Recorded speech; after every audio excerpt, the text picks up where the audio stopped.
Hi, my dear listeners. Once again, this is Lt Colonel Samsudeen Sarr, retired, of course, former commander of the Gambian National Army.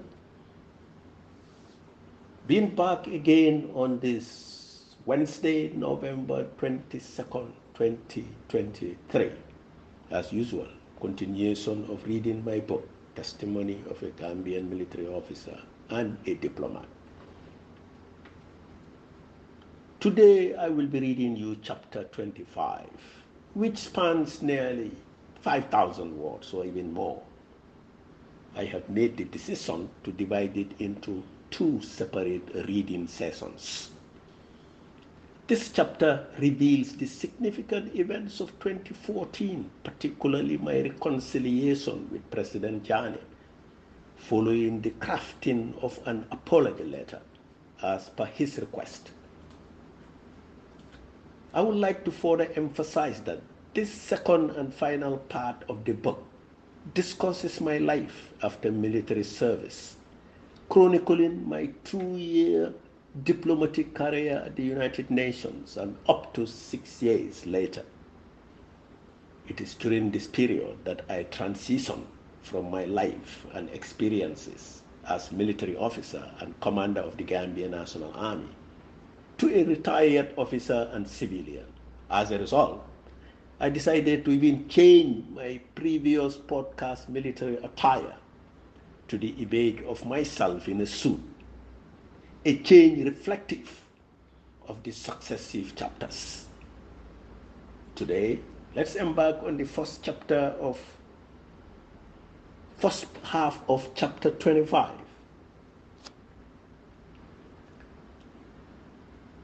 Apology letter to President Jammeh and our final reconciliation. The letter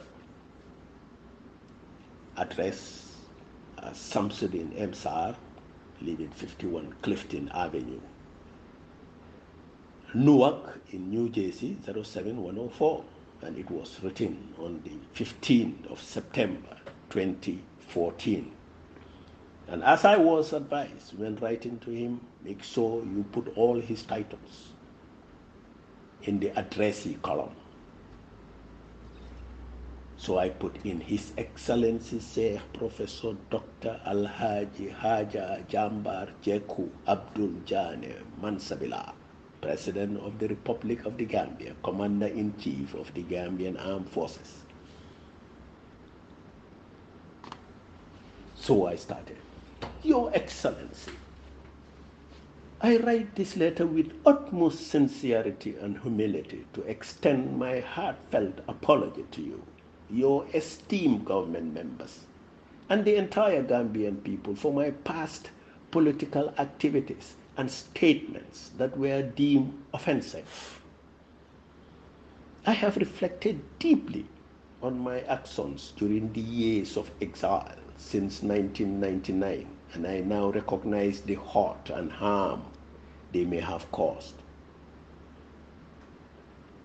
I take full responsibility for my behavior and sincerely seek your forgiveness. While I believe that offering explanations for my past actions would be futile, I must acknowledge that the drastic turn of events that occurred in my life 15 years ago, while I was loyally serving your government, deeply affected me emotionally and led to regrettable behavior on my path. Over time, I came to realize that my retaliatory actions and denunciations against your government were futile and contrary to Allah's divine plan. Looking back, I can see that my actions only brought me more adversaries and superficial friendships. Instead of finding love and support, I encountered hate and abandonment. My pursuits that were meant to lead to triumph and happiness ended in failure and sorrow. I now understand that my confrontational approach was misguided and ineffective in bringing about any positive change. I must acknowledge the wishes of my late mother, grandmother, and younger brother, who all hoped for reconciliation and a rekindling of the cordial relationship we once shared. Regrettably, I was unable to attend their funerals due to the fear of returning to a country where I had garnered numerous enemies, including yourself. The pain of these losses has taught me that it is time to put an end to this animosity and seek forgiveness and reconciliation.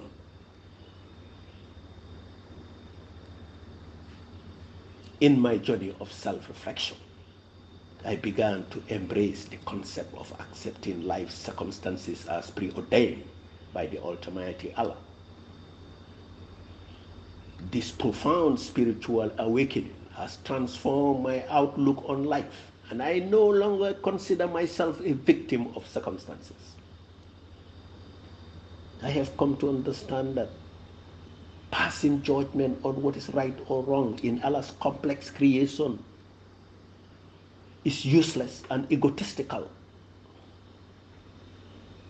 Instead, I have found solace in the genuine spirit of peace and reconciliation. I sincerely pray for your well-being, that of your immediate family, and the Gambian people. I also seek forgiveness from the Gambian people for any pain or harm my actions may have caused them. I understand that my past behavior may have contributed to division and discord in the country. And for that, I deeply apologize. In the pursuit of peace and reconciliation, I pledge to be there for my family and friends in times of sickness, wounds, or loss, without fear of any consequences. Regardless of the outcome of this endeavor, I shall remain steadfast in my commitment to spreading the message of peace and reconciliation wherever the opportunity arises. So once again, Your Excellency, I extend my sincerest apologies and hope that my letter will be received with an open heart. May the Almighty Allah guide and bless us all. Yours faithfully, Samsudeen Sarr.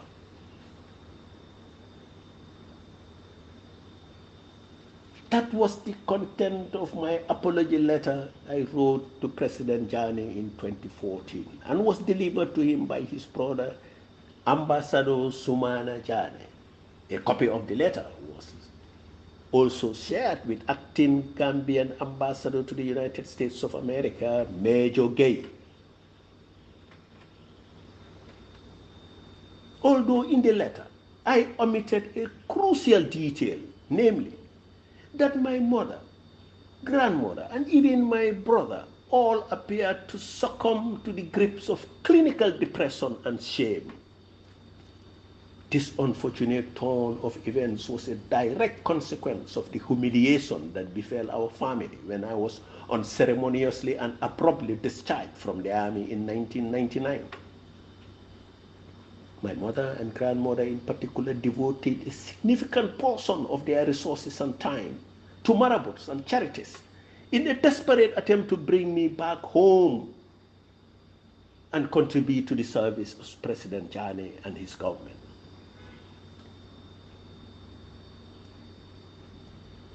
One can read in the letter how I explained that I had ceased all my anti-Jani activities and criticism of his government. It was a decision I made after realizing that only a few people in the Gambia and outside supported my crusade to discredit and change his government. Despite my relentless campaign against him and his policies from 1999 to 2007, his popularity seemed to grow rather than diminish. I expressed my hope that the Gambians and the international community will take measures to stop President Jammeh's controversial actions, such as his claim to have discovered a secret traditional medicine to cure AIDS in January 2007. To my dismay, prominent Gambian medical doctors and a significant portion of the population, including a lecturer at the Gambia University, trustingly undergoing AIDS treatment, embraced his treatment scheme, which was televised nationally. My efforts to denounce this and other troubling campaigns, like the hunting and exorcising of Gambian witches of their evil spirits in 2009, were met with resistance, even from some members of my own family. They warned me to stop criticizing Jammeh's actions and policies, claiming that he was genuinely trying to address certain issues in the country.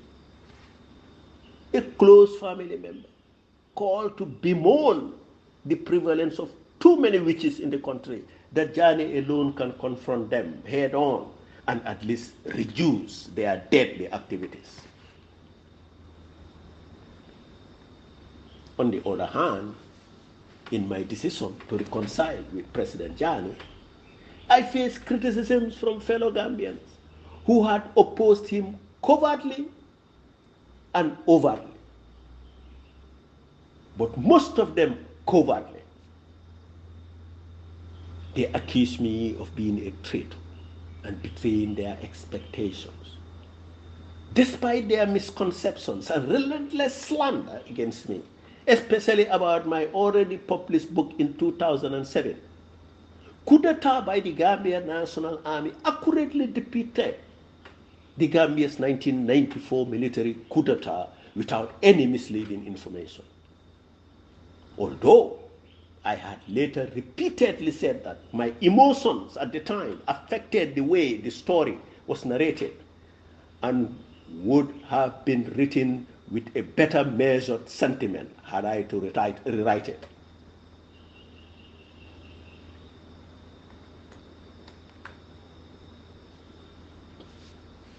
In 2012, Gambian dissidents living in the United States of America approached me for support in organizing an armed attack in the Gambia to overthrow the Jammeh government. Given my background as the former commander of the Gambian National Army, I knew the idea was impractical and unobtainable. Therefore, I declined to participate. However, these dissidents continued their scheme and attempted the attack on the 30th of December 2014, which failed woefully. It's important to note that the armed attack took place 3 months after I had formally reconciled with President Jammeh in September 2014. Yes, the reconciliation marked a significant shift in my approach, seeking peace and dialogue over violent means to address political issues in the Gambia. I was in my Volvo S80 car driving to work in the early hours of Wednesday, 24 September 2014, when I received a call from Ambassador Sumana Jammeh, President Jammeh's brother and now an in-law of the family. I was already aware of his presence in New York City as part of President Jammeh's delegation attending the 69th session of the United Nations General Assembly. Good morning, Ambassador Jammeh, I greeted him as soon as I received the call. Good morning, Mr. Sarr, he replied, and immediately explained why he called. Suma was known for being a man of few words. President Jammeh told me to extend his invitation to you to come and meet him tomorrow and to witness the deliverance of his speech at the United Nations at 2 o'clock, he told me. He went on to say that he already had an invitation card for me with a seat reserved in the United Nations Hall. He advised me to meet him at the Gambia diplomatic mission in New York the next day around midday. The office is located in Manhattan on 336 East 45th Street on the 7th floor of a building owned by the Ugandan government called Uganda House. I was familiar with the area in New York and had visited the office a couple of times. I assured Ambassador Jani that I will be there on time and look forward to meeting his brother, President Jani. I took Thursday, 25th September off from work and arrived at the Gambian diplomatic mission just after 1 p.m. Traffic during the annual UN General Assembly in Manhattan was always a drag, owing to the numerous street and avenue closures, especially in the center of the city. Though I managed to navigate public transportation, taking a train from Newark Penn Station to the Port Authority Station in central Manhattan and connecting to the number 7 train to Grand Central Station in the east of the city. From there, it was just a 10-minute walk at most to the office. I was therefore able to make it on time and had a discussion with Ambassador Jani about the whole plan for the day before we went together to the United Nations General Assembly. According to Ambassador Jani, we were to first attend the session and wait for President Jani to deliver his speech to the General Assembly, after which he would meet me at his hotel for a tete-a-tete discussion. We entered the United Nations Assembly Hall from the upper part of the balcony reserved for invited guests. The main lower floor was for the deliberations, policy making, and representative organs of the organization. All 193 member states and their assistants or associates had their seats on the lower floor, with a high table built on the far west end of the hall facing the audience. The high table was for the president of the assembly and his aides, and below that was the podium for individual speakers. Ambassador Jani and a few Gambian invitees and I sat directly opposite the podium and the high table, which gave us a good view of President Jani when he was introduced and escorted to speak. He wore his usual traditional attire of all white clothes, shoes, and a hat, and he also carried his sword, prayer beads, and a copy of the Quran.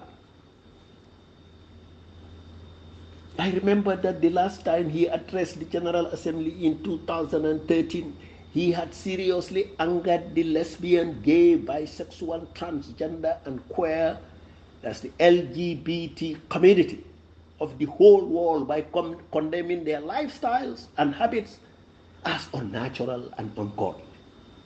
Since then, the LGBTQ community in America had organized strong anti-Jani propaganda aimed at mobilizing Gambian dissidents abroad and even funding them to undermine his credibility and that of his government.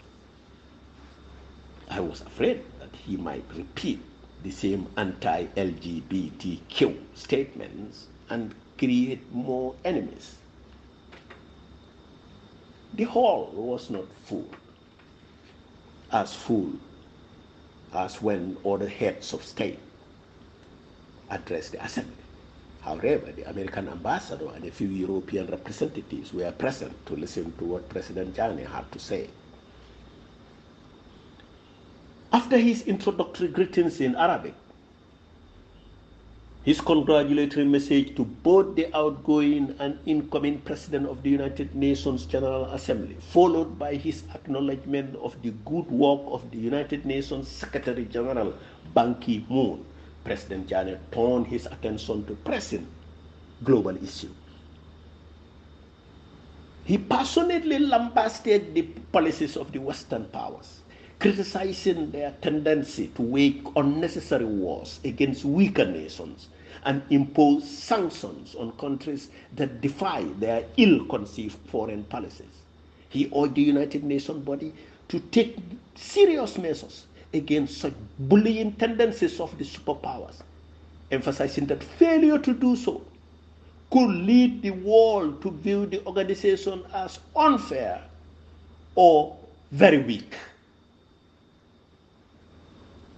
Next, President Jane addressed the devastating effects of the Ebola epidemic on the economies of West African nations and reiterated the statement made by former President Obama about the threat of the disease to the entire world. He praised the positive response of the Obama government, particularly the deployment of United States medical teams and Marines to Liberia, the epicenter of the outbreak. But he also commended the Russian Federation for offering crucial help to the affected West African countries. He received a big round of applause when he condemned religious extremists, including groups like Boko Haram, ISIS, and Al-Qaeda, who terrorize people in the name of Islam. He highlighted that the Islamic religion is founded on principles of peace and harmony, and reminded the audience of America's involvement in the creation of the Mujahideen in the 80s, which later evolved into Al-Qaeda after being used and abandoned. Turning to issues affecting Africa, Jane echoed a recurring theme in speeches by African heads of state at the United Nations annual session. He spoke about the plight of the Palestinians and the need to implement the two-state initiative for Palestine and Israel to coexist side by side in two mutually respectful states. Additionally, he stressed the importance of the United Nations Security Council reform, advocating for 2 permanent seats with veto powers to be allocated for African nations, as currently only 5 countries enjoy permanent seats. And those are the United States of America, Federation of Russia, Russian Federation, China, United Kingdom, and France. He also called for an end to the decades-long sanctions imposed on Cuba by Western powers, especially the United States of America. President Jane then highlighted the pressing issue of climate change and its disproportionate negative effects on underdeveloped countries. He emphasized the need for global cooperation and support to address this urgent challenge. Finally, he addressed the deadly situation affecting African migrants attempting to reach Europe through the treacherous Mediterranean Sea and the Sahara Desert, where hundreds of young Africans and migrant lives have been lost over the years. He pointedly blamed European nations for sinking migrant vessels to discourage others from making the perilous journey. Jane demanded that the United Nations Security Council take immediate and serious steps to stop these tragic incidents, warning that African leaders might take matters into their own hands if action is not taken. This speech lasted for exactly 30 minutes and received applause from some in the audience. Interestingly, President Jane avoided mentioning LGBTQ people this time, focusing instead on critical global issues and the challenges faced by Africa and its people. Soon after delivering his speech, President Jane was escorted out of the hall and later out of the building, where his aides and a few of the invited Gambians were waiting for him. I was introduced to him, but he jovially pretended as if he didn't even recognize me. Who is this guy? He asked, pointing at me. I smiled and replied, It's me, Samsudeen Sarr, sir. Who is Samsudeen Sarr? With that question, everybody realized that he was joking, and we all laughed together. He then moved forward and opened his arms to hug me. We embraced, and he raised the Quran in his hand and swore, Billahi, Wallahi, Tallahi, Sar, I have forgiven you for everything you have ever done or said wrong to me. He swore. I thank him for the gesture. He held my hand for a while before turning to other guests to greet them and shake hands with others. Afterwards, he whispered something to Ambassador Chane, his brother, and then proceeded to board his car to the hotel. As Ambassador Chane told me earlier, we were to meet him, President Chane, at his hotel in the next hour or two. It was around 5 p.m. I waited at the hotel balcony with Ambassador Chane until just after 6:30 p.m. when the President's press secretary, Mr. Lang Manga, came down from upstairs to take us to Chane's room. We had a brief chat while he accompanied us to the presidential suite, but nothing significant was discussed. And that ends part of the first half of chapter 25. Like I said, on Friday, I will come back to read the second part of chapter 25. So, guys, you have a nice day. Until then, ciao.